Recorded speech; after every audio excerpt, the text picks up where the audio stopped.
آج جو کہانی میں آپ کے لیے لے کے آئی ہوں، یہ ایک سچی کہانی ہے جو آپ کے ضمیر کو جھنجھوڑ کے رکھ دے گی۔ میری آج کی کہانی فراز کے نام۔ کیا تم سمجھتے ہو چند ٹکوں سے تقدیر خریدی جا سکتی ہے؟ انسان کا لالچ اسے اس اندھی کنویں میں دھکیل دیتا ہے جہاں سے واپسی ناممکن ہوتی ہے۔ آواز میرے ذہن میں ہتھوڑے کی طرح بج رہی تھی، میرے ہاتھ کانپ رہے تھے اور سامنے بکھرا ہوا خون میرے ہر خواب کی موت کا اعلان کر رہا تھا۔ میں نے دولت مانگی تھی، لیکن بدلے میں مجھے وہ قیمت چکانی پڑی جس کا میں نے کبھی تصور بھی نہیں کیا تھا۔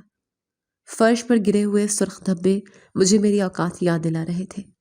موت اور زندگی کے اس کھیل میں میری لالچ نے مجھے کہیں کا نہیں چھوڑا تھا۔ میرا نام فراز ہے۔ میں ایک انتہائی غریب گھرانے سے تعلق رکھتا ہوں۔ ہم ایک مزدور باپ کی اولاد ہیں جو ہماری بنیادی خواہشات بھی پوری کرنے سے قاصر تھے۔ میں نے بمشکل میٹرک پاس کیا تھا کہ ابا نے میرا ہاتھ پکڑ کر مجھے اسکول سے نکال دیا۔ تعلیم کا خرچہ میری برداشت سے باہر ہے فراز، ابا نے چارپائی پر بیٹھتے ہوئے تھکی ہوئی آواز میں کہا۔ لیکن ابا، میں آگے پڑھنا چاہتا ہوں۔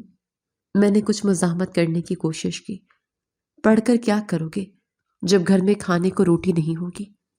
ابا نے سختی سے جواب دیا اور اپنا رخ موڑ لیا۔ ہم کل 5 بہن بھائی تھے۔ 3 بہنیں مجھ سے بڑی تھیں اور ایک بھائی مجھ سے چھوٹا تھا۔ میں بہنوں میں سب سے چھوٹا تھا، اس لیے ابا کے بعد گھر کی تمام تر ذمہ داریاں میرے ہی کندھوں پر آن پڑی تھیں۔ ابا مجھے ایک دن اپنے ساتھ شہر کے ایک بڑے بازار میں لے گئے۔ وہاں کپڑے کی ایک بڑی دکان تھی۔ سیٹھ صاحب، یہ میرا بیٹا فراز ہے، اسے کام کی ضرورت ہے، ابا نے دکان کے مالک کے سامنے ہاتھ باندھتے ہوئے کہا۔ دکان کے مالک نے مجھے اوپر سے نیچے تک دیکھا اور کاؤنٹر پر ہاتھ مارتے ہوئے بولا، مجھے ایک چست لڑکے کی ضرورت تو ہے جو صفائی اور گاہکوں کو کپڑے دکھانے کا کام کر سکے۔ میں اسے 15,000 ماہانہ دوں گا۔ ابا نے فوراً حامی بھر لی۔ 15,000 ہمارے لیے ایک بڑی رقم تھی۔ میں نے اگلے ہی دن سے دکان پر کام شروع کر دیا۔ روزانہ صبح سویرے دکان کھولنا، صفائی کرنا اور پھر گاہکوں کا انتظار کرنا میرا معمول بن گیا۔ 15,000 ملنے پر گھر کے حالات میں کچھ بہتری تو آئی، لیکن مسائل ختم نہیں ہوئے۔ میری بڑی بہنیں اب جوان ہو چکی تھیں اور ابا کو ان کی شادی کی فکر کھائے جا رہی تھی۔ اماں میری تنخواہ ملتے ہی اس میں سے کچھ پیسے الگ کر لیتی تھیں۔ یہ پیسے کس لیے رکھ رہی ہیں اماں؟ میں نے ایک دن انہیں پیسے چھپاتے ہوئے دیکھ کر پوچھا۔ تیری بہنوں کا جہیز بنانا ہے، فراز کل کو ان کے ہاتھ پیلے کرنے ہیں، تو کچھ تو گھر میں ہونا چاہیے۔ اماں نے ایک پرانا صندوق کھولتے ہوئے جواب دیا۔ لیکن اماں، گھر میں راشن ختم ہو رہا ہے اور بجلی کا بل بھی دینا ہے۔ میں نے جھنجھلا کر کہا، سب ہو جائے گا بیٹا، اللہ پر بھروسہ رکھ۔ اماں نے صندوق بند کیا اور اطمینان سے بولی۔ مجھے ان باتوں سے شدید کوفت ہوتی تھی۔ میں غربت سے اکتا چکا تھا۔ میرا دل چاہتا تھا کہ میرے پاس اتنا پیسہ ہو کہ میں راتوں رات اپنے گھر والوں کی ہر خواہش پوری کر دوں۔ میں جب بھی اپنی اس خواہش کا اظہار کرتا، وہ مجھے ڈانٹ دیتے۔ اللہ سے ہمیشہ اچھی امید رکھو فراز، وہ کبھی اپنے بندوں کو مایوس نہیں کرتا۔ ابا نے ایک رات کھانا کھاتے ہوئے مجھے نصیحت کی۔ لیکن ابا، اللہ سب کو دیتا ہے تو ہمیں کیوں نہیں دیتا؟ میں بھی تو امیر ہونا چاہتا ہوں۔ میں نے روٹی کا نوالا غصے سے چباتے ہوئے کہا۔ ابا نے مجھے گھور کر دیکھا اور بولے، رزق حلال میں جو برکت ہے وہ حرام کی دولت میں نہیں، صبر کرنا سیکھو۔ میں چپ چاپ کھانا کھاتا رہا، لیکن میرے اندر کی بے چینی ختم نہیں ہوئی۔ میں دکان پر کام کے دوران بھی یہی سوچتا رہتا کہ امیر کیسے بنا جائے۔ شروع میں جب میں نے دکان پر کام شروع کیا تو وہاں گاہکوں کا بہت رش ہوتا تھا۔ مجھے سارا دن سانس لینے کی فرصت نہیں ملتی تھی۔ مالک بھی بہت خوش رہتا تھا، لیکن پھر کچھ ہی مہینوں میں حالات بدلنا شروع ہو گئے۔ دکان پر گاہکوں کا آنا کم ہو گیا۔ پورا پورا دن گزر جاتا اور ہم ایک سوٹ بھی نہیں بیچ پاتے تھے۔ سیٹھ صاحب، آج تو بوہنی بھی نہیں ہوئی، میں نے ایک شام دکان بند کرتے وقت مالک سے کہا۔ مالک نے کاؤنٹر پر رکھی نقدی گنتے ہوئے لاپرواہی سے جواب دیا، فکر مت کرو فراز، میرا رزق کسی گاہک کا محتاج نہیں ہے۔ مجھے مالک کی یہ بات بہت عجیب لگی۔ دکان پر گاہک نہیں آ رہے تھے، کاروبار میں سری نقصان ہو رہا تھا، لیکن حیرت انگیز طور پر مالک کی دولت میں دن بدن اضافہ ہو رہا تھا۔ اس نے ایک نئی اور بڑی گاڑی خرید لی تھی۔ میں نے سنا تھا کہ اس نے شہر کے پوش علاقے میں ایک نیا گھر بھی لے لیا ہے۔ وہ پیسہ پانی کی طرح بہا رہا تھا۔ فراز، یہ لو تمہاری اس مہینے کی تنخواہ۔ مالک نے ایک دن مجھے لفافہ پکڑاتے ہوئے کہا۔ میں نے لفافہ کھول کر پیسے گنے تو وہ 20,000 تھے۔ سیٹھ صاحب، یہ تو 20,000 ہے، میری تنخواہ تو 15,000 ہے۔ میں نے حیرانی سے پوچھا۔ میں نے تمہاری تنخواہ بڑھا دی ہے، اب سے تمہیں 20,000 ہی ملیں گے، مالک نے مسکراتے ہوئے کہا اور اپنی نئی گاڑی کی چابیاں گھمانے لگا۔ میرا دماغ الجھ کر رہ گیا۔ گاہک کوئی آتا نہیں، دکان کا کرایہ اور میرا خرچہ الگ ہے، پھر بھی مالک نے میری تنخواہ بڑھا دی۔ آخر اس کے پاس اتنا پیسہ آ کہاں سے رہا ہے؟ میں نے فیصلہ کر لیا کہ میں اس راز کا پتہ لگا کر رہوں گا۔ ایک دن میں گھر پہنچا تو بجلی کا بل کٹا ہوا میز پر پڑا تھا۔ اماں، یہ بل کس نے کاٹا ہے؟ میں نے غصے سے بل اٹھاتے ہوئے پوچھا۔ بجلی والوں نے کاٹا ہے فراز، پیسے نہیں تھے بل جمع کروانے کے لیے، اماں نے دوپٹے سے پسینہ پوچھتے ہوئے جواب دیا۔ ابا کہاں ہیں؟ انہوں نے کچھ انتظام نہیں کیا؟ میں نے جھنجلا کر پوچھا۔ تیرے ابا صبح سے مزدوری کی تلاش میں گئے ہیں، ابھی تک واپس نہیں آئے۔ اماں کی آواز میں بے بسی تھی۔ میں نے غصے سے بل زمین پر پھینک دیا اور گھر سے باہر نکل آیا۔ میں سڑکوں پر بے مقصد چلتا رہا۔ غربت نے مجھے اندر سے کھوکھلا کر دیا تھا۔ میں اپنے دوستوں کو دیکھتا جن کے پاس اچھے کپڑے تھے، موٹر سائیکلیں تھیں، اور میں جوتوں کے گھسے ہوئے تلووں کے ساتھ سڑکیں ناپ رہا تھا۔ مجھے کسی نہ کسی طرح پیسے چاہیے تھے، چاہے مجھے کچھ بھی کرنا پڑے۔ میں روزانہ مالک کی حرکات و سکنات پر نظر رکھنے لگا۔ وہ دکان پر آتا، کچھ دیر بیٹھتا اور پھر غائب ہو جاتا۔ میں نے ہر ممکن کوشش کی کہ اس کے پیسوں کا ذریعہ تلاش کروں، لیکن مجھے کوئی سراغ نہیں مل رہا تھا۔ فراز، جاؤ سامنے والے ہوٹل سے میرا کھانا لے آؤ، مالک نے ایک دوپہر مجھے پیسے دیتے ہوئے کہا۔ میں نے گھڑی کی طرف دیکھا، دوپہر کے 3 بج رہے تھے۔ یہ مالک کے کھانا کھانے کا وقت نہیں تھا، لیکن سیٹھ صاحب، ابھی تو آپ نے چائے پی ہے، بھوک اتنی جلدی لگ گئی؟ میں نے شک بھرے لہجے میں پوچھا۔ مالک نے ماتھے پر بل ڈالتے ہوئے کہا، جتنا کہا ہے اتنا کرو، اور سن لو، جب تک میں بلواؤں نا دکان کے اندر مت آنا۔ میں نے پیسے پکڑے اور دکان سے باہر نکل آیا۔ مجھے پختہ یقین ہو چکا تھا کہ مالک کچھ چھپا رہا ہے۔ وہ روزانہ اسی وقت مجھے دکان سے باہر بھیجتا تھا اور خود دکان کے اندر اکیلا رہتا تھا۔ آج میں نے فیصلہ کر لیا تھا کہ میں ہوٹل نہیں جاؤں گا، بلکہ یہی چھپ کر دیکھوں گا کہ آخر دکان کے اندر ہوتا کیا ہے۔ میں دکان سے کچھ فاصلے پر ایک دیوار کی اوٹ میں کھڑا ہو گیا۔ میری نظریں دکان کے دروازے پر جمی تھی۔ کچھ ہی دیر بعد ایک عجیب منظر میرے سامنے تھا۔ ایک عورت جس کے کپڑے پھٹے پرانے تھے اور حلیے سے وہ بالکل فقیرنی لگ رہی تھی، سیدھی دکان کے اندر داخل ہو گئی۔ میں حیرت سے دیوار کے ساتھ چپک گیا۔ یہ فقیرنی دکان کے اندر کیا کرنے لگی ہے، اور مالک نے اسے روکا کیوں نہیں؟ میں دمے قدموں دکان کے دروازے کی طرف بڑھا۔ شیشے کے دروازے سے میں نے اندر کا منظر دیکھا تو میری آنکھیں پھٹی کی پھٹی رہ گئی۔ مالک اس فقیرنی کے سامنے انتہائی ادب سے کھڑا تھا۔ اس کے چہرے پر ایک عجیب سی عقیدت تھی۔ اس نے دکان کے سب سے مہنگے شیلف سے قیمتی سوٹ نکالا اور نہایت احترام سے اس فقیرنی کے ہاتھوں میں رکھ دیا۔ فقیرنی نے سوٹ پکڑا، اس کے لب ہلے جیسے اس نے کوئی دعا دی ہو، اور پھر وہ مڑ کر دروازے کی طرف چل پڑی۔ میں جلدی سے واپس اپنی جگہ پر چھپ گیا۔ فقیرنی دکان سے نکلی اور تیزی سے گلی کے موڑ کی طرف مڑ گئی۔ میں دوبارہ دکان کے دروازے پر آیا اور اندر جھانکا۔ مالک نے اپنے دونوں ہاتھ آسمان کی طرف اٹھا رکھے تھے، اور پھر اس نے اپنے ہاتھ چہرے پر پھیر لیے۔ اس کے ہونٹوں پر ایک پرسکون مسکراہٹ تھی اور وہ مسلسل کچھ پڑھ رہا تھا۔ وہ اللہ کا شکر ادا کر رہا تھا۔ میرا دماغ سن ہو گیا۔ فقیر تو دکان پر روز آتے تھے، میں انہیں 10-20 روپے دے کر ٹال دیتا تھا۔ مالک بھی کبھی انہیں خالی ہاتھ نہیں لوٹاتا تھا، لیکن اس نے آج تک کسی کو دکان کا سب سے قیمتی سوٹ نکال کر نہیں دیا تھا۔ اس فقیرنے میں آخر ایسا کیا خاص بات تھی؟ جب میں کھانا لے کر واپس دکان میں پہنچا تو مالک کاؤنٹر پر بیٹھا کوئی حساب کتاب کر رہا تھا۔ سیٹھ صاحب، یہ لے آپ کا کھانا، میں نے شاپر میز پر رکھتے ہوئے کہا۔ مالک نے شاپر کھولا اور کھانا شروع کر دیا۔ اس کے چہرے پر وہی پرسکون مسکراہٹ تھی۔ میں نے کئی روز تک اس منظر کو دہراتے ہوئے دیکھا۔ روزانہ ٹھیک اسی وقت مالک مجھے کسی نہ کسی بہانے دکان سے باہر بھیجتا۔ وہ فقیرنی آتی، مالک اسے ایک نیا اور قیمتی سوٹ دیتا، وہ دعا دیتی اور چلی جاتی۔ اگلے دن مالک کے پاس پہلے سے زیادہ پیسہ ہوتا۔ وہ مزید نئے سودے کرتا اور منافع کماتا۔ اب مجھے سارا کھیل سمجھ آ گیا تھا۔ یہ اس فقیرنی کی دعا کا کمال تھا جو مالک کو دن دگنی رات چگنی ترقی دے رہا تھا۔ اس فقیرنی کی دعا میں کوئی خاص تاثیر تھی جو سیدھی اللہ تک پہنچتی تھی۔ میں نے سوچا کہ اگر مالک اس فقیرنی کی دعا سے اتنا امیر ہو سکتا ہے تو میں کیوں نہیں؟ میں بھی تو غریب ہوں، مجھے بھی تو پیسوں کی ضرورت ہے۔ اگر وہ فقیرنی مجھے دعا دے دے تو میرے گھر کے سارے حالات ٹھیک ہو جائیں گے، میری بہنوں کی شادیاں ہو جائیں گی اور ہم بھی ایک پرسکون زندگی گزار سکیں گے۔ یہ لالچ میرے ذہن میں کسی زہر کی طرح پھیلتا جا رہا تھا۔ میں ہر وقت یہی سوچنے لگا کہ کس طرح اس فقیرنی سے دعا لی جائے۔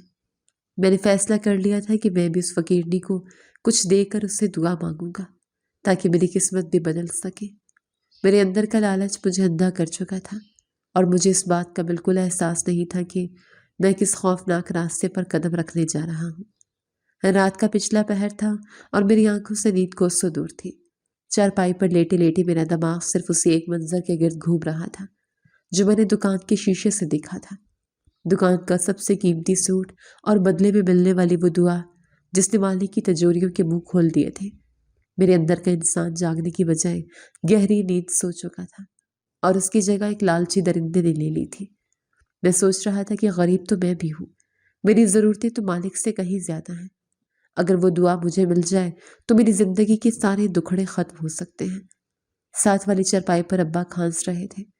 ان کی کھانسی کی آواز رات کی خاموشی میں میرے کانوں کے پردے پھاڑ رہی تھی۔ ان کا سینہ بج رہا تھا اور ہر کھانسی کے ساتھ ان کا پورا وجود ہل جاتا تھا۔ پانی پی لیں ابا، گلا خشک ہو گیا ہوگا آپ کا۔ میں نے اٹھ کر مٹی کے پیالے میں پانی ڈالا اور ان کی طرف بڑھایا۔ ابا نے کانپتے ہاتھوں سے پیالہ پکڑا اور پانی پینے کے بعد لمبی سانس لی۔ بیٹا، تو ابھی تک سویا نہیں؟ صبح دکان پر بھی تو جانا ہے۔ ابا کی آواز میں تھکاوٹ اور بیماری کا واضح اثر تھا۔ وہ بمشکل بول پا رہے تھے۔ نیند نہیں آ رہی ابا، بس کچھ سوچ رہا تھا۔ میں نے پیالہ واپس رکھتے ہوئے روکھے پن سے جواب دیا۔ میرا دھیان ابھی تک اسی فقیرنی اور اس کی دعا پر اٹکا ہوا تھا۔ کیا سوچ رہا ہے میرا پتر؟ یہی کہ حالات کیسے بدلیں گے؟ ابا نے میری آنکھوں میں دیکھتے ہوئے کہا۔ ان کی نظروں میں ایک عجیب سی بے بسی اور تھکن تھی، جیسے وہ حالات سے لڑتے لڑتے ہار چکے ہوں۔ ہاں ابا، میں سوچ رہا ہوں کہ ہم کب تک اس طرح گھٹ گھٹ کر جئیں گے، کب تک ہم ایک ایک کے روپے کے لیے ترسیں گے۔ میری بہنیں گھر بیٹھی بوڑھی ہو رہی ہیں اور ہمارا چولہا روز بجھنے کے ڈر سے کانپتا ہے۔ میں نے غصے کو بمشکل دباتے ہوئے کہا۔ میری مٹھیاں بھیج گئی تھی۔ اللہ بہت بڑا ہے فراز، وہ نیتوں کو جانتا ہے اور وقت آنے پر سب ٹھیک کر دیتا ہے۔ انسان کو بس اپنی محنت جاری رکھنی چاہیے اور مالک کا شکر ادا کرنا چاہیے، ابا نے پرسکون لہجے میں کہا اور کروٹ بدل لی۔ شکر کس بات کا ادا کرو ابا؟ اس بھوک کا یا اس بیماری کا جس کا علاج کروانے کے لیے ہمارے پاس پیسے نہیں ہیں؟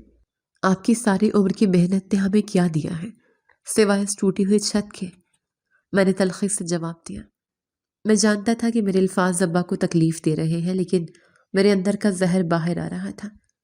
رزق حلال کمانا سیکھو فراز، شارٹ کٹ انسان کو تباہ کر دیتے ہیں۔ میں نے بھی جوانی میں بہت خواب دیکھے تھے، لیکن میں نے کبھی اپنا ایمان نہیں بیچا۔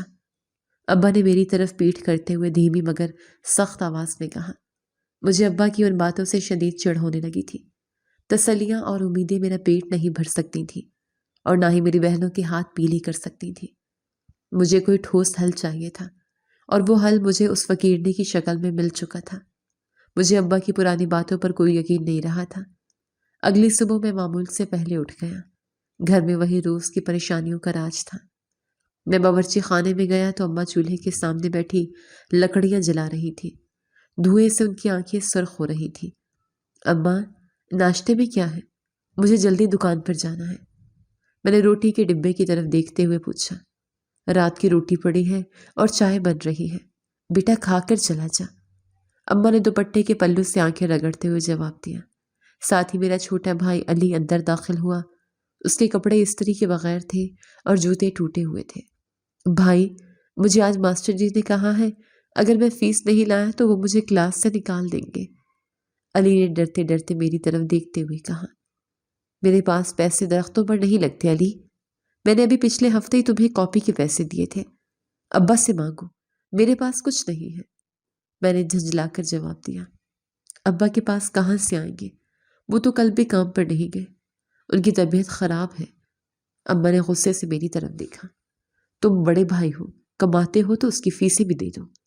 اماں، میں 15,000 کماتا ہوں اور اس میں سے 12,000 آپ میرے ہاتھ سے چھین لیتی ہیں، باقی کے 3,000 میں کیا پوری دنیا کا بوجھ اٹھا لوں؟ میں نے اونچی آواز میں کہا اور بغیر ناشتہ کیے گھر سے باہر نکل آیا۔ راستے بھر میرا دماغ غصے سے ابلتا رہا۔ میں سڑک پر چلتے ہوئے امیر لوگوں کی گاڑیوں کو دیکھتا اور میرے دل میں حسد کی آگ بھڑک اٹھتی۔ یہ لوگ کیا خاص کرتے ہیں جن کے پاس اتنا پیسہ ہے؟ میں بھی تو دن رات دکان پر کھڑا رہتا ہوں، پھر میں کیوں غریب ہوں؟ یہ سوچ مجھے اندر ہی اندر کھا رہی تھی۔ میں دکان پر پہنچا اور شٹر اوپر اٹھایا۔ دکان کی صفائی کرتے ہوئے میرا ذہن مسلسل کام کر رہا تھا۔ میں نے فیصلہ کر لیا تھا کہ میں مالک سے اس فقیرنی کے بارے میں سیدھا سوال کروں گا۔ مجھے اس کی دعا کا راز ہر قیمت پر جاننا تھا۔ مالک اپنے مقررہ وقت پر دکان میں داخل ہوا۔ اس کے چہرے پر وہی کاروباری چمک اور اطمینان تھا جو پچھلے کچھ دنوں سے اس کی پہچان بن چکا تھا۔ وہ اپنے قیمتی جوتوں کی ٹک ٹک کرتا ہوا سیدھا کاؤنٹر کی طرف گیا۔ فراز، آج مال کی نئی لاٹ آ رہی ہے، گودام کی صفائی کر لی تم نے؟ مالک نے کاؤنٹر پر بیٹھتے ہوئے دراز کھولی اور کچھ کاغذات نکالنے لگا۔ جی سیٹھ صاحب، سب صفائی ہو گئی ہے، میں نے جھاڑن ایک طرف رکھتے ہوئے کہا اور سیدھا کاؤنٹر کے سامنے آ کر کھڑا ہو گیا۔ میری ٹانگیں ہلکی سی کانپ رہی تھی لیکن میرا ارادہ پختہ تھا۔ کیا بات ہے فراز، کچھ پریشان لگ رہے ہو؟ مالک نے میری طرف بغور دیکھتے ہوئے پوچھا۔ اس کی نظریں بہت تیز تھیں اور وہ انسان کا چہرہ پڑھنا جانتا تھا۔ سیٹھ صاحب، میں کچھ پوچھنا چاہتا ہوں، اگر آپ برا نہ مانیں، میں نے ہمت جمع کرتے ہوئے کہا اور اپنے ہاتھ پیچھے باندھ لیے۔ پوچھو، کیا بات ہے؟ پیسوں کی ضرورت ہے کیا؟ مالک نے بٹوے کی طرف ہاتھ بڑھاتے ہوئے کہا۔ اسے شاید لگا کہ میں پیش کی تنخواہ مانگنے والا ہوں۔ نہیں، پیسوں کی نہیں، مجھے اس عورت کے بارے میں جاننا ہے جو روز دوپہر کو یہاں آتی ہے۔ میں نے ایک ہی سانس میں اپنی بات مکمل کر دی اور مالک کی آنکھوں میں سیدھا دیکھا۔ میرے اس سوال میں مالک کے ہاتھ رک گئے۔ اس نے بغور میرے چہرے کی طرف دیکھا اور پھر ایک گہری سانس لی۔ اس کے چہرے کی مسکراہٹ غائب ہو گئی اور ایک سنجیدگی نے جگہ لے لی۔ تم نے اسے دیکھ لیا ہے فراز؟ مالک کی آواز دھیمی اور سنجیدہ ہو گئی تھی۔ اس نے اپنے ہاتھ میز پر رکھ لیے۔ جی سیٹھ صاحب، میں کل ہوٹل نہیں گیا تھا، میں نے یہی باہر سے سب کچھ دیکھ لیا تھا۔ آپ اسے روز دکان کا سب سے مہنگا سوٹ دیتے ہیں اور وہ آپ کو دعا دے کر چلی جاتی ہے۔ میں نے سچائی بیان کر دی کیونکہ جھوٹ بولنے کا اب کوئی فائدہ نہیں تھا۔ میں نے جو دیکھا تھا وہ میرے لیے بہت بڑی حقیقت تھی۔ مالک کے چہرے پر غصے کے بجائے ایک عجیب سی مسکراہٹ ابھر آئی۔ وہ کرسی سے اٹھا اور میرے کندھے پر ہاتھ رکھ دیا۔ اس کی گرفت مضبوط مگر نرم تھی۔ وہ کوئی عام فقیرنی نہیں ہے فراز، وہ اللہ کی ایک نیک بندی ہے جو اصل حقدار ہے۔ میں جانتا ہوں کہ وہ کس حال میں ہے، اس لیے اسے دے دیتا ہوں۔ مالک کے چہرے پر اس عورت کا ذکر کرتے ہوئے ایک خاص سکینت تھی جو میں نے پہلے کبھی کسی کے لیے نہیں دیکھی تھی۔ لیکن سیٹھ صاحب، آپ اسے اتنا مہنگا سوٹ کیوں دیتے ہیں؟ کوئی سستا کپڑا بھی تو دیا جا سکتا ہے۔ آپ ایک سوٹ کے پیچھے اپنے ہزاروں روپے کا نقصان کیوں کرتے ہیں؟ میری لالچی سوچ نے مجھے یہ سوال کرنے پر مجبور کر دیا۔ مجھے یہ سودا سراسر گھاٹی کا لگ رہا تھا۔ جب اللہ نے مجھے اتنا کچھ دیا ہے تو میں اس کے نام پر سستا کپڑا کیوں دوں؟ اور یاد رکھو فراز، جو ہاتھ دینے والے ہوتے ہیں اللہ انہیں کبھی خالی نہیں چھوڑتا۔ یہ کوئی نقصان نہیں ہے، یہ میری وہ سرمایہ کاری ہے جو مجھے دنیا اور آخرت دونوں میں نفع دیتی ہے۔ مالک نے ایک نصیحت بھرے انداز میں کہا اور واپس اپنی کرسی پر بیٹھ گیا۔ میری سمجھ میں یہ فلسفے نہیں آ رہے تھے۔ مجھے صرف یہ معلوم تھا کہ مالک کا کاروبار اس فقیرنی کی دعا کے بعد سے چمکا ہے۔ باتیں بنانے کا تو ہر کوئی بنا لیتا ہے، لیکن حقیقت وہی ہوتی ہے جو آنکھوں کے سامنے ہوتی ہے۔ کیا وہ واقعی دعا دیتی ہے جس سے آپ کا کاروبار اتنا بڑھ گیا ہے؟ میں نے سیدھے الفاظ میں اپنے مطلب کی بات پوچھی۔ مجھے ان روحانی باتوں میں کوئی دلچسپی نہیں تھی، مجھے صرف امیر ہونے کا فارمولہ چاہیے تھا۔ مالک مسکرایا اور اپنے بٹوے کو دراز میں رکھتے ہوئے بولا، بس یوں سمجھ لو کہ اس کی دعا میں بہت اثر ہے، لیکن شرط یہ ہے کہ دل میں کھوٹ نہ ہو۔ اگر نیت صاف ہو تو وہ دعا پتھر کو بھی سونا بنا سکتی ہے۔ مالک کی اس بات نے میرے ارادوں کو مزید پختہ کر دیا۔ میں نے طے کر لیا کہ میں بھی اس فقیرنی سے دعا کرواؤں گا۔ اگر مالک ایک سوٹ دے کر لاکھوں کما سکتا ہے تو میں بھی اپنی حیثیت کے مطابق کچھ دے کر اپنی قسمت بدل سکتا ہوں۔ مجھے دل کے کھوٹ اور نیت کی صفائی سے کوئی لینا دینا نہیں تھا۔ مجھے بس وہ دعا چاہیے تھی جو مجھے دولت مند بنا دے۔ اس دن دوپہر کو دکان پر ایک امیر گاہک آیا۔ وہ ایک موٹا سا آدمی تھا جس کے گلے میں سونے کی موٹی سی چین تھی۔ اس نے دکان کے درجنوں سوٹ کھلوائے اور پھر قیمت پر مجھ سے الجھنے لگا۔ لڑکے، یہ سوٹ بہت مہنگا بتا رہے ہو، اس کی قیمت تو مارکیٹ میں آدھی ہے۔ گاہک نے کپڑے کو حقارت سے میز پر پھینکتے ہوئے کہا، صاحب یہ خالص کپڑا ہے اور ہمارا ریٹ فکس ہوتا ہے۔ میں نے نرمی سے جواب دیا، لیکن اندر سے مجھے اس آدمی پر سخت غصہ آ رہا تھا۔ لاکھوں کی گاڑی میں آیا تھا اور چند روپوں کے لیے مجھ سے بحث کر رہا تھا۔ میں تمہیں اس کے صرف 2000 دوں گا، دینا ہے تو دو ورنہ میں کسی اور دکان سے لے لوں گا۔ اس نے بٹوے سے پیسے نکالتے ہوئے رونت سے کہا۔ مالک جو یہ سب دیکھ رہا تھا آگے بڑھا اور بولا، صاحب جان دیجئے، ہم غریبوں کا بھی کچھ خیال کر لیا کریں۔ یہ سوٹ آپ لے جائیں، جتنے پیسے آپ کا دل مانے دے دیں۔ مالک نے انتہائی عاجزی سے کہا۔ گاہک نے 2000 روپے کاؤنٹر پر پھینکے اور سوٹ لے کر چلا گیا۔ میں نے حیرانی سے مالک کو دیکھا۔ اس سوٹ کی اصل قیمت 3500 روپے تھی۔ سیٹھ صاحب، آپ نے اسے اتنے نقصان پر کیوں دے دیا؟ یہ تو سراسر ظلم ہے۔ میں نے غصے سے کہا، فراز غصہ نہ کر، اللہ وہاں سے دے گا جہاں سے گمان بھی نہیں ہوگا، تو بس اپنا کام کر۔ مالک نے اطمینان سے پیسے گلے میں ڈال دیے۔ میں دکان کے کونے میں کھڑا ہو کر سوچنے لگا کہ یہ مالک کتنا بے وقوف ہے۔ امیروں کو سستے کپڑے دیتا ہے اور فقیروں کو مہنگے سوٹ دیتا ہے، لیکن پھر بھی یہ امیر سے امیر تر ہوتا جا رہا ہے۔ یہ سب اسی فقیرنی کی دعا کا کمال ہے۔ میں نے دل ہی دل میں فیصلہ کیا کہ آج کچھ بھی ہو جائے مجھے اس فقیرنی کا راستہ روکنا ہے۔ شام کو جب میں دکان بند کر کے گھر واپس پہنچا تو گھر کا ماحول انتہائی کشیدہ تھا۔ صحن میں اماں اور میری بڑی بہن زارا کے درمیان کسی بات پر بحث ہو رہی تھی۔ زارا کی آواز کافی اونچی تھی، اماں میں اس پھٹے ہوئے دوپٹے کے ساتھ کیسے لوگوں کے سامنے جاؤں؟ زارا کے ہاتھ میں ایک پرانا اور مسیدہ دوپٹہ تھا جس میں جگہ جگہ پیبند لگے ہوئے تھے اور اس کی آنکھوں میں آنسو تھے۔ وہ رو رو کر ہلکان ہو رہی تھی۔ بیٹی گزارا کر لے، تیرے بھائی کی تنخواہ سے راشن آیا ہے، کپڑے کے لیے پیسے نہیں ہے بچے۔ اماں کی آواز میں مجبوری اور دکھ تھا۔ وہ زارا کو چپ کروانے کی کوشش کر رہی تھی۔ ہمیشہ یہی ہوتا ہے اماں، ہم کب تک یوں گزارا کریں گے؟ میری سہیلیاں میرا مذاق اڑاتی ہیں کہ میں ایک ہی جوڑا پہن کر ہر جگہ پہنچ جاتی ہوں۔ مجھے نہیں جانا کسی رشتہ دار کے گھر، میں اسی گھر میں گھٹ گھٹ کر مر جاؤں گی۔ زارا نے دوپٹہ زور سے چرپائی پر پھینکا اور روتے ہوئے اپنے کمرے کی طرف بھاگی۔ ابا نے حسرت سے اس کی طرف دیکھا اور پھر اپنا سر پکڑ کر بیٹھ گئی۔ میں محلے والوں اور رشتہ داروں کے تانے نہیں سن سکتی۔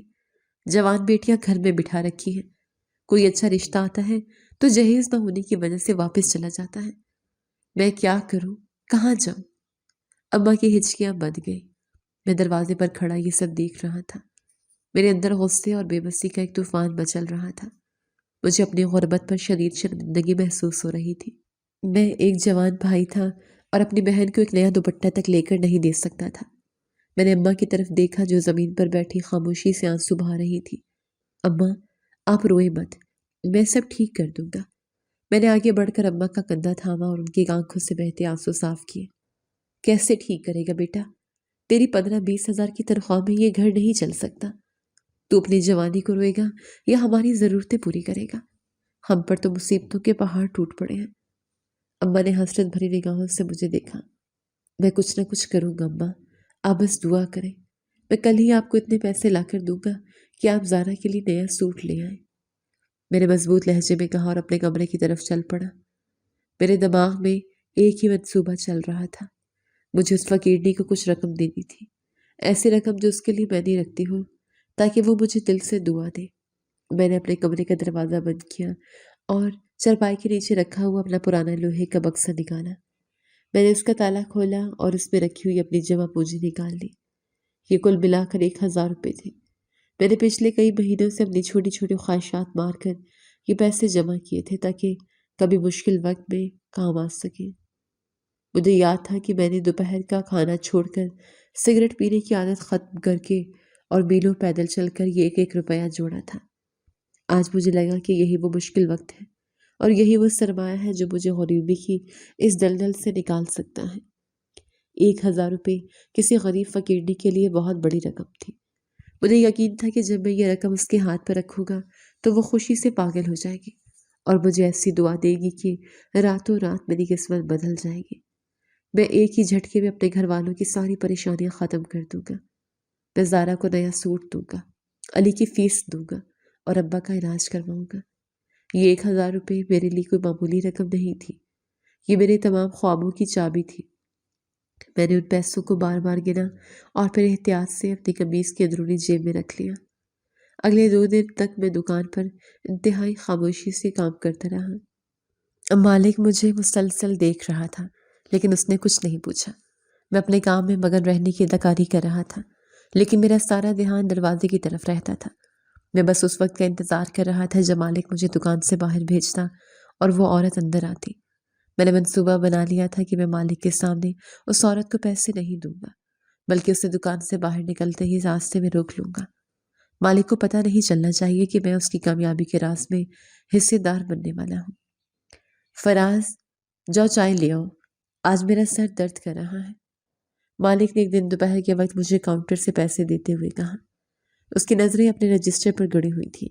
یہ وہی وقت تھا جب وہ عورت آتی تھی۔ میرے دل کی دھڑکن تیز ہو گئی۔ میں نے پیسے پکڑے اور سر ہلا کر خاموشی سے دکان کے باہر نکل آیا۔ میں نے اس بار کوئی سوال نہیں کیا اور نہ ہی کوئی حجت کی۔ میں چائے والے کھوکھے پر جانے کی بجائے تیزی سے قدم اٹھاتا ہوا اسے دیوار کی اوٹ پہ کھڑا ہو گیا جہاں میں پہلے دن چھپا تھا۔ میں نے اپنے آپ کو دیوار کے ساتھ پوری طرح چپکا لیا تاکہ کوئی مجھے دیکھ نہ سکے۔ میرا دل تیزی سے دھڑک رہا تھا۔ میری جیب میں وہ 1,000 روپے کا نوٹ پڑا تھا جو میری تقدیر بدلنے والا تھا۔ میری نظریں گلی کے موڑ پر جمی ہوئی تھی۔ مجھے ایسا لگ رہا تھا جس سے وقت رک گیا ہو۔ میرے ذہن میں امیر ہونے کے خواب گردش کر رہے تھے۔ بڑا گھر، اچھا کھانا، بہنوں کی شاندار شادی اور ابا کا علاج، سب کچھ اس 1,000 روپے کے بدلے ملنے والی دعا پر منحصر تھا۔ میں سوچ رہا تھا کہ جب وہ فقیرنی مجھے دعا دے گی تو میں سیدھا کسی لاٹری کی دکان پر جاؤں گا یا کوئی ایسا کام کروں گا جہاں مجھے فوراً منافع مل جائے۔ میں نے سختی سے اپنی جیب میں پڑے نوٹ کو مٹھی میں دبایا۔ میں دیوار کے ساتھ چپکا کھڑا تھا۔ دھوپ کی تپش میرے ماتھے پر پسینہ لا رہی تھی لیکن میری نظریں گلی کے موڑ پر جمی تھی۔ آخر کار وہ عورت نمودار ہوئی۔ وہی پرانے اور میلے کپڑے، جھکی ہوئی کمر اور چہرے پر ایک عجیب سی تھکاوٹ تھی۔ میں نے بغور اس کا جائزہ لیا۔ یہ عورت مجھے امیر بنائے گی، میں نے دل ہی دل میں سوچا اور جیب میں پڑے 1,000 روپے کے نوٹ کو مزید سختی سے بھیج لیا۔ وہ دکان کے اندر چلی گئی۔ میں نے شیشے سے دیکھا کہ مالک اپنی کرسی سے اٹھ کھڑا ہوا۔ اس نے نہایت عقیدت سے قیمتی سوٹ نکالا اور اس عورت کے حوالے کیا۔ عورت کے لب ہلے اور وہ باہر کی طرف مڑ گئی۔ میں نے لمبی سانس لی اور اس کے باہر آنے کا انتظار کیا۔ جیسے ہی وہ دکان سے نکلی میں اس کی طرف بڑھنے لگا۔ سنو مائی، میری بات سنو، میں نے اس کی طرف قدم بڑھاتے ہوئے آواز دی، لیکن اسی وقت گلی میں ایک مال بردار گاڑی آ گئی اور شور مچ گیا۔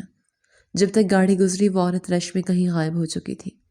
کہاں چلی گئی یہ اچانک؟ میں نے جھنجھلا کر اپنے بال نوچے اور غصے سے پاؤں زمین پر مارا۔ میرا پہلا موقع ضائع ہو چکا تھا۔ میں بوجھل قدموں سے چائے لے کر واپس دکان پر پہنچا۔ کہاں رہ گئے تھے فراز؟ چائے ٹھنڈی کر دی تم نے؟ مالک نے چائے کا کپ پکڑتے ہوئے ناراضگی سے کہا۔ رش بہت تھا سیٹھ صاحب، اس لیے دیر ہو گئی، میں نے نظر چراتے ہوئے جھوٹ بولا۔ مالک نے چائے کا گھونٹ بھرا اور اس کے چہرے پر ایک بڑی سی مسکراہٹ آ گئی۔ فراز، آج تو کمال ہو گیا، ایک اور بہت بڑا آرڈر مل گیا مجھے، مالک نے خوشی سے اپنے ہاتھ رگڑتے ہوئے کہا۔ آرڈر مل گیا مطلب؟ اور منافع؟ میں نے حیرت اور حسد کے ملے جلے جذبات کے ساتھ پوچھا۔ ہاں بھائی، بہت بڑا منافع، یہ سب اللہ کا کرم ہے اور اس کی نیک بندی کی دعا کا اثر ہے۔ مالک نے آسمان کی طرف دیکھتے ہوئے شکر ادا کیا۔ میں خاموشی سے کاؤنٹر صاف کرنے لگا۔ میرے اندر لالچ کی آگ مزید بھڑک اٹھی تھی۔ اگر مالک کو ایک سوٹ کے بدلے لاکھوں کا آرڈر مل سکتا ہے تو مجھے بھی 1,000 کے بدلے کچھ نہ کچھ تو ضرور ملے گا۔ کل میں کسی صورت اسے نہیں جانے دوں گا، میں نے خود سے پختہ وعدہ کیا۔ شام کو گھر پہنچا تو صحن میں عجیب سی خاموشی تھی۔ ابا چارپائی پر لیٹے تھے اور ان کی کھانسی پہلے سے زیادہ خراب ہو چکی تھی۔ ابا، آپ نے دوائی نہیں لی؟ میں نے ان کے پاس بیٹھتے ہوئے پوچھا۔ دوائی کے پیسے کہاں سے لاتا بیٹا؟ جو تھے وہ گھر کے راشن میں لگ گئے، ابا کھانستے ہوئے جواب دیا، اور ان کا چہرہ درد سے پیلا پڑ گیا۔ ابا کہاں ہیں؟ میں نے چاروں طرف دیکھتے ہوئے پوچھا۔ اندر ہے، تیری بہنوں کے ساتھ کل زارا کو دیکھنے والے آ رہے ہیں، اسی کی تیاری کر رہی ہیں، ابا نے دھیمی آواز میں بتایا۔ میں غصے سے اندر کمرے میں گیا۔ ابا پرانے برتنوں کو مانجھ کر چمکا رہی تھی۔ ابا، یہ کیا ہو رہا ہے؟ گھر میں کھانے کو نہیں اور آپ مہمانوں کی تیاریاں کر رہی ہیں، میں نے اونچی آواز میں کہا۔ آہستہ بولو فراز، محلے والوں کو کیا بتانا ہے کہ ہم بھوکے مر رہے ہیں؟ لڑکے والے آ رہے ہیں، کچھ تو عزت رکھنی پڑے گی۔ اماں نے میری طرف دیکھے بغیر سختی سے جواب دیا۔ عزت پیسوں سے ہوتی ہے اماں، ان پرانے برتنوں سے نہیں، میں نے طنزیہ لہجے میں کہا۔ تو لا دے پیسے کما کر، لا اپنے باپ کی طرح تانے مت دے مجھے۔ اماں بے غصے میں آ گئی، ان کی آنکھوں میں بے بسی کے آنسو تھے۔ میں کچھ بولے بغیر کمرے سے باہر نکل آیا۔ میری بہن زارا ایک کونے میں بیٹھی رو رہی تھی۔ اسے معلوم تھا کہ کل کیا ہونے والا ہے۔ غریبوں کی عزتیں روز نیلام ہوتی ہیں۔ میں نے اپنی جیب پر ہاتھ رکھا۔ 1000 روپے میرے پاس تھے۔ میں چاہتا تو یہ پیسے اماں کو دے سکتا تھا تاکہ وہ کل کے لیے کچھ اچھا انتظام کر لیتی۔ نہیں، یہ پیسے میری سرمایہ کاری ہے۔ اگر میں نے یہ دے دیے تو ہم ہمیشہ غریب رہیں گے۔ مجھے اس فقیرنی سے دعا لینی ہے، پھر ہمارے پیسوں میں کوئی کمی نہیں ہوگی۔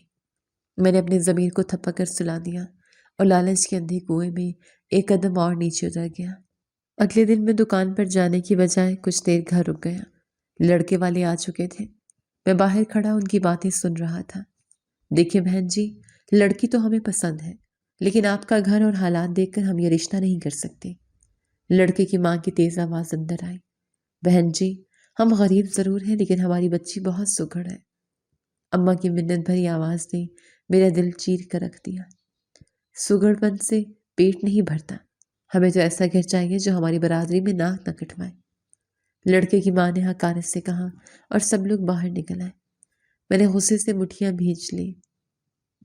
میرا دل چاہا کہ ان لوگوں کو جان سے مار دوں، لیکن میں کچھ نہیں کر سکتا تھا۔ غریب کی کوئی عزت نہیں ہوتی۔ میں تیزی سے گھر سے نکلا اور سیدھا دکان کی طرف بھاگا۔ آج مجھے اس فقیرنی سے ملنا ہی تھا۔ آج میری زندگی کا سب سے اہم دن تھا۔ میں ہامتا ہوا دکان پر پہنچا۔ مالک مجھے دیکھ کر حیران ہوا۔ کیا بات ہے فراز، اتنی دیر سے کیوں آئے اور تمہاری حالت کیوں خراب ہے؟ مالک نے مجھے اوپر سے نیچے تک دیکھتے ہوئے پوچھا۔ کچھ نہیں سیٹھ صاحب، بس گھر میں تھوڑا مسئلہ تھا، اب ٹھیک ہے۔ میں نے جلدی سے جھاڑن اٹھایا اور صفائی کا بہانہ کرنے لگا۔ مالک نے مزید کچھ نہیں پوچھا۔ دوپہر تک میں بے چینی سے گھڑیاں گنتا رہا۔ میرا دماغ صرف ایک ہی چیز پر مرکوز تھا، وہ فقیرنی اور اس کی دعا۔ میری بہن کے آنسو، اماں کی منتیں اور ابا کی کھانسی، یہ سب مجھے پاگل کر رہے تھے۔ مجھے آج ہی امیر ہونا تھا۔ فراز جاؤ کھانا لے آؤ، بھوک لگ رہی ہے۔ مالک نے آخر کار وہ الفاظ بولی جن کا مجھے انتظار تھا۔ میں نے فوراً پیسے پکڑے اور دکان سے باہر آ گیا۔ آج میں کسی دیوار کے پیچھے نہیں چھپا۔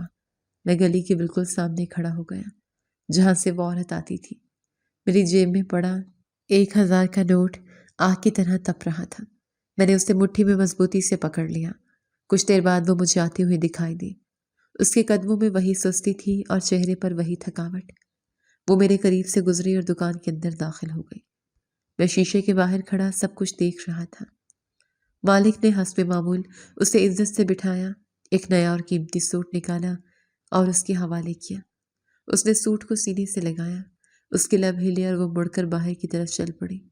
میرا دل اتنی زور سے دھڑک رہا تھا کہ مجھے اپنی پسلیاں ٹوٹتی ہوئی محسوس ہو رہی تھی۔ جیسے اس نے دکان سے باہر قدم رکھا، میں بالکل اس کے سامنے آ کر کھڑا ہو گیا۔ مائی جی رکیں، مجھے آپ سے کچھ کام ہے، میں نے اس کا راستہ روکتے ہوئے جلدی سے کہا۔ وہ حیرت سے مجھے دیکھنے لگی۔ اس کی آنکھوں میں ایک عجیب سی چمک تھی جو مجھے اندر تک خوف زدہ کر رہی تھی، لیکن میرا لالچ میرے خوف سے بہت بڑا تھا۔ کیا بات ہے بیٹا، تم کون ہو؟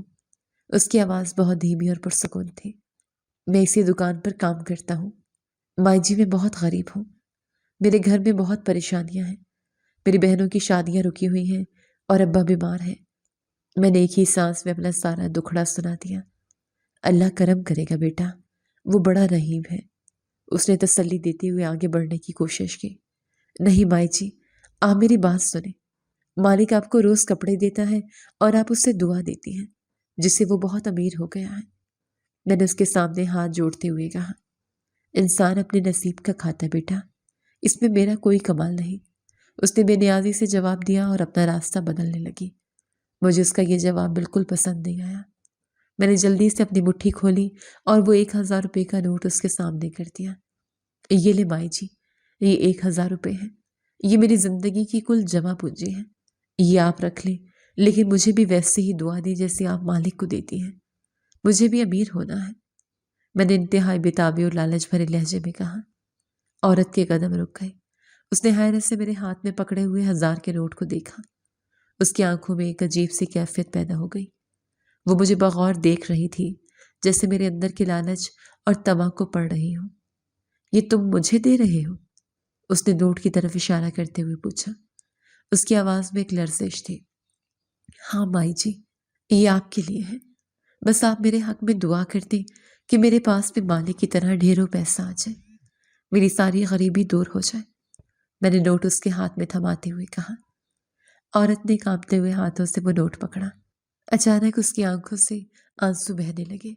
وہ مسلسل رو رہی تھی اور اس کے آنسو اس میلے دوپٹے پر گر رہے تھے۔ مائی جی، آپ رو کیوں رہی ہیں؟ میں نے تو آپ کو پیسے دیے ہیں، اب آپ جلدی سے مجھے دعا دیں۔ میرا صبر جواب دے رہا تھا۔ اس نے آنسو بھری آنکھوں سے میری طرف دیکھا۔ اس کے چہرے پر ایک دکھ بھری مسکراہٹ ابھر آئی۔ جا بیٹا، تیرا کام ہو گیا، اس نے بھاری آواز میں کہا اور مڑ کر تیزی سے گلی کے موڑ کی طرف چل پڑی۔ اس کی باتیں سن کر میں چونکا کہ اس نے ایسا کیوں کہا ہے۔ میرے ذہن میں الجھن اور بے پناہ خوشی کا ایک طوفان مچل رہا تھا۔ مجھے سمجھ نہیں آ رہی تھی کہ اس غریب عورت کے آخری الفاظ کا اصل مطلب کیا ہے۔ تیرا کام ہو گیا سے اس کی کیا مراد تھی؟ کیا میرے گھر میں آسمان سے پیسوں کی بارش ہونے والی ہے، یا مجھے راستے میں کوئی خزانہ ملنے والا ہے؟ لالچ نے میری سوچنے سمجھنے کی صلاحیت پر مکمل پردہ ڈال دیا تھا۔ میں جلدی سے مڑا اور بھاگتا ہوا دکان کے اندر داخل ہوا۔ مالک کاؤنٹر پر بیٹھا کوئی حساب کتاب کر رہا تھا۔ سیٹھ صاحب، مجھے آج بھی اسی وقت چھٹی چاہیے، میرا گھر جانا بہت ضروری ہے، میں نے اپنی بےتابی اور خوشی کو چھپانے کی ناکام کوشش کرتے ہوئے کہا۔ میرا سانس پھولا ہوا تھا۔ مالک نے اپنا قلم روکا اور میری طرف گہری نظروں سے دیکھا۔ سب خیریت تو ہے فراز؟ چہرے پر اتنی ہوائیں کیوں اڑ رہی ہیں تمہاری؟ مالک نے سنجیدگی سے پوچھا۔ جی جی سیٹھ صاحب، سب بالکل ٹھیک ہے، بس گھر میں کچھ بہت ضروری کام یاد آ گیا ہے، مجھے جانا ہوگا۔ میں نے جھوٹ بولا کیونکہ میں اسے اپنے 1,000 روپے والی دعا کا راز نہیں بتانا چاہتا تھا۔ ٹھیک ہے جاؤ، لیکن کل وقت پر آ جانا، مال کی نئی لاٹ لگانی ہے۔ مالک نے سر ہلا کر مجھے اجازت دے دی۔ میں خوشی سے پاگل ہوتا ہوا گھر کی طرف بھاگا۔ سڑک پر چلتے ہوئے میرے قدم زمین پر نہیں ٹک رہے تھے۔ راستے بھر میرا دماغ صرف ایک ہی حساب لگا رہا تھا کہ نہ جانے آج میرے گھر میں کتنا ڈھیروں ڈھیر پیسہ آ جائے گا۔ آج مجھے اس فقیرنی نے دعا دی تھی ہے اور اب میری ساری غربت ہمیشہ کے لیے ختم ہونے والی ہے۔ میں نے 1,000 روپے دے کر اپنی تقدیر خرید لی ہے۔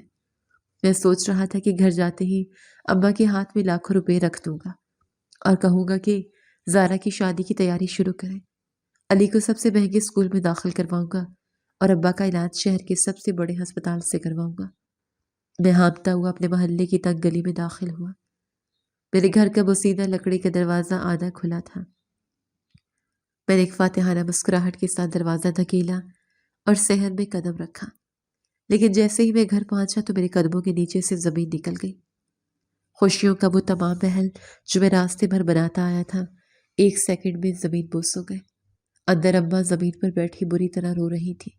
ان کے بال بکھرے ہوئے تھے اور چہرہ آنسو سے مکمل بھیگا ہوا تھا۔ میری بڑی بہنیں زارا اور ثنا پاس کھڑی اماں کو دلاسا دے رہی تھی اور خود بھی سسکیوں سے رو رہی تھی۔ گھر کا سارا منظر کسی ماتم کدے کا نقشہ پیش کر رہا تھا۔ فرش پر کچھ خون کے قطرے بھی گرے ہوئے تھے۔ میں پتھر کا بت بن کر دروازے میں ہی کھڑا رہ گیا۔ میں حیران ہو گیا کیونکہ مجھے جو فقیرنی نے دعا دی تھی ایسا کچھ نہیں ہوا تھا۔ میرے پاس کوئی دولت نہیں آئی تھی، میرے گھر میں تو کوئی خوفناک طوفان اٹھا تھا۔ ابا کیا ہوا؟ آپ سب رو کیوں رہے ہیں؟ گھر میں یہ خون کیسا ہے؟ میں نے بے ساختہ آگے بڑھتے ہوئے بہنوں اور امی سے پوچھا۔ میری آواز میرے گلے میں اٹک رہی تھی۔ ابا نے روتے ہوئے اپنا سر دونوں ہاتھوں سے پیٹ لیا۔ تیری دولت اور تیری نوکری کو آگ لگے فراز، تیرے ابا کا بہت برا ایکسیڈنٹ ہوا ہے۔ ابا کی آواز میں ایسا کرب و درد تھا جس نے میرا سینہ چیر کر رکھ دیا۔ ایکسیڈنٹ کیسے ہوا؟ کہاں ہے ابا اور انہیں کون لے کر گیا؟ میرے منہ سے بمشکل یہ الفاظ نکلے۔ میرے ہاتھ پاؤں ٹھنڈے پڑنے لگے تھے۔ وہ ہسپتال کے ICU میں ہے اور موت اور زندگی کی کشمکش میں ہے۔ ڈاکٹر ان کے آپریشن کے لیے جلدی پیسے مانگ رہے ہیں۔ ہم تمہیں کب سے فون کر رہے ہیں، تم فون نہیں اٹھا رہے تھے۔ محلے والے انہیں ہسپتال لے کر گئے ہیں۔ ابا نے روتے ہوئے مجھ پر اپنا سارا غصہ اتار دیا۔ میں نے کانپتے ہاتھوں سے جلدی سے اپنی جیب سے فون نکالا۔ وہ واقعی سائلنٹ پر لگا ہوا تھا اور اسکرین پر بہنوں کی درجنوں مس کالز جگمگا رہی تھی۔ یہ سب دیکھ کر میرے پیروں کے نیچے سے زمین نکل گئی۔ میری آنکھوں کے سامنے گہرا اندھیرا چھا گیا۔ وہ 1000 روپے کی دعا جس نے مجھے امیر کرنا تھا، اس نے میرے باپ کو موت کے منہ میں دھکیل دیا تھا۔ میری لالچ نے میرے ہی گھر کو برباد کر دیا تھا۔ مجھے کچھ سمجھ نہیں آ رہی تھی کہ اب میں کیا کروں۔ میرا دماغ مکمل طور پر سن ہو چکا تھا۔ میں الٹے قدموں گھر سے نکلا اور پاگلوں کی طرح روتا ہوا بھاگتا ہوا سیدھا مالک کی دکان کی طرف گیا۔ میرے پاس ابا کے علاج کے لیے 1 روپیہ بھی نہیں تھا۔ وہ 1000 روپیہ جو میرے پاس تھا وہ میں اپنی لالچ کی بھیڑ چڑھا چکا تھا۔ میں سڑکوں پر اندھا دھند بھاگ رہا تھا اور لوگوں سے ٹکرا رہا تھا۔ میں ہامتا ہوا اور پسینے میں شرابور سیدھا دکان کے اندر داخل ہوا۔ مالک کاؤنٹر پر بیٹھا تھا اور مجھے اس طرح ہامتے اور زاروں قطار روتے ہوئے دیکھ کر فوراً اپنی کرسی سے کھڑا ہو گیا۔ کیا ہوا فراز؟ تم تو گھر گئے تھے، یہ تمہاری کیا حالت ہے؟ مالک نے پریشانی سے آگے بڑھتے ہوئے پوچھا۔ مالک، میرے چہرے کی ہوائیں اڑتے دیکھ کر سب کچھ سمجھ گیا۔ اس سے پہلے کہ میں کچھ بولتا، مالک نے گہری سانس لی اور انتہائی افسوس بھرے لہجے میں بولا، کہا تھا نا لالچ نہ کر۔ کوئی بھی دعا کرنے کے لیے دل کا خالص ہونا لازمی ہے۔ سیٹھ صاحب، میں تباہ ہو گیا۔ میری 1000 روپے کی لالچ نے میرے باپ کی جان خطرے میں ڈال دی ہے۔ وہ ہسپتال میں موت سے لڑ رہے ہیں۔ میں مالک کے سامنے پھوٹ پھوٹ کر رو پڑا اور اپنے بال نوچنے لگا۔